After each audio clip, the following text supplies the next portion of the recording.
दिल्ली की सर्द रातें अजीब होती है। रोशनी बहुत होती है, पर गर्माहट कम।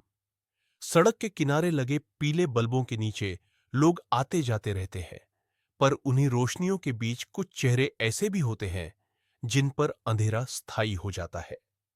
बस स्टैंड के पीछे की टूटी सीढ़ियों पर बैठी वह लड़की भी उन्हीं चेहरों में से एक थी। उसके हाथ ठंड से कांप रहे थे।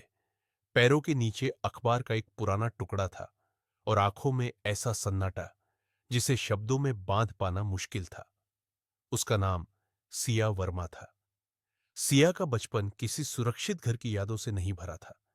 जिस जगह को घर कहा जाता था, वहां दीवारें तो थीं, पर सहारा नहीं। मां ज्यादातर समय नशे में डूबी रहती थी और पिता अक्सर कई कई दिनों तक दिखाई नहीं देते थे। कभी कभी चूल्हा जलता था, कभी कभी नहीं। कई बार सिया ने भूख को पानी पीकर सुलाने की कोशिश की। उसने बहुत जल्दी समझ लिया था कि इस दुनिया में कुछ बच्चे खेलने के लिए पैदा होते हैं और कुछ सहने के लिए। स्कूल जाना उसके लिए रोज का संघर्ष था। किताबें उसके पास कम थीं, पर इच्छा बहुत ज्यादा। जब क्लास में बच्चे अपना टिफिन खोलते, सिया अक्सर खिड़की से बाहर देखने लगती। उसे डर लगता था कि कहीं कोई उसकी खाली मेज ना देख ले। वह अपमान को पहचानती थी और उससे बचना भी जानती थी। फिर एक दिन उसकी मां चली गई। बीमारी ने नहीं, नशे ने नहीं, बस जिंदगी ने। उस दिन न कोई ढंग की विदाई हुई, न कोई ऐसा इंसान था जो उसके सिर पर हाथ रखकर कहे कि सब ठीक हो जाएगा। कुछ महीनों बाद पिता भी गायब हो गए। सिया के लिए अब घर नाम की कोई जगह नहीं बची थी। वह सड़कों पर रहने लगी। कभी रेलवे स्टेशन की बेंच, कभी मंदिर की सीढ़ियां, कभी किसी जान पहचान वाले के दरवाजे के बाहर। रातें ठंडी होती थीं और नींद डर के साथ आती थी। लोग उसे देखते थे, पर ऐसे जैसे वह इस शहर का हिस्सा ही न हो। किसी ने पूछा नहीं कि वह कैसी है। किसी ने यह नहीं सोचा कि वह भी कभी किसी की बच्ची रही होगी। लेकिन इन सब के बीच एक चीज थी जो उससे कोई नहीं छीन पाया, पढ़ने की आदत। दिन में वह पास की सरकारी लाइब्रेरी चली जाती। वहां किताबें थीं, शांति थी और वह सम्मान था जो सड़क पर नहीं मिलता था। किताबों को उसके कपड़ों से, उसके हालात से कोई मतलब नहीं था। वे उसे वैसे ही स्वीकार करती थीं जैसी वह थी। धीरे धीरे सिया को यह समझ आने लगा कि गरीबी सबसे बड़ी सजा नहीं होती। सबसे बड़ी सजा होती है यह मान लेना कि अब कुछ बदला नहीं जा सकता। उसने तय किया कि वह अपनी जिंदगी का बोझ खुद उठाएगी, किसी सहारे का इंतजार नहीं करेगी। उसने पढ़ाई को अपनी जिद बना लिया। 4 साल का स्कूल कोर्स उसने 2 साल में पूरा किया। कई बार भूखे पेट पढ़ाई की, कई बार किताबों पर सिर रखकर रो पड़ी। कई बार ऐसा लगा कि अब बस, इससे आगे नहीं हो पाएगा।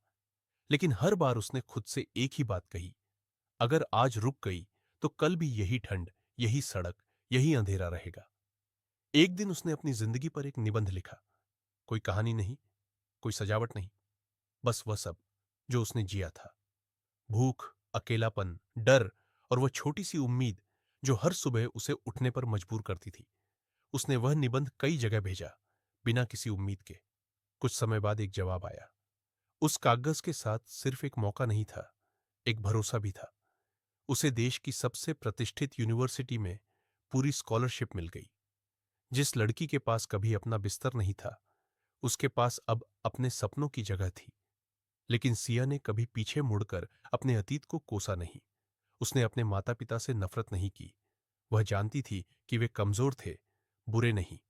उसने कहा था कि उन्होंने उसे बहुत कुछ नहीं दिया, लेकिन उन्होंने उसे मजबूत बनना सिखा दिया। आज सिया अपनी कहानी सुनाती है, मंचों पर, स्कूलों में, उन बच्चों के बीच जिनकी आंखों में वही डर है जो कभी उसकी आंखों में था। वह उन्हें यह नहीं कहती कि सब आसान होगा। वह बस इतना कहती है कि अगर इंसान हार नहीं मानता तो जिंदगी भी एक दिन रास्ता दे देती है। यह कहानी किसी चमत्कार की नहीं है। यह कहानी उस लड़की की है जिसने अंधेरे में बैठकर भी रोशनी को चुन लिया।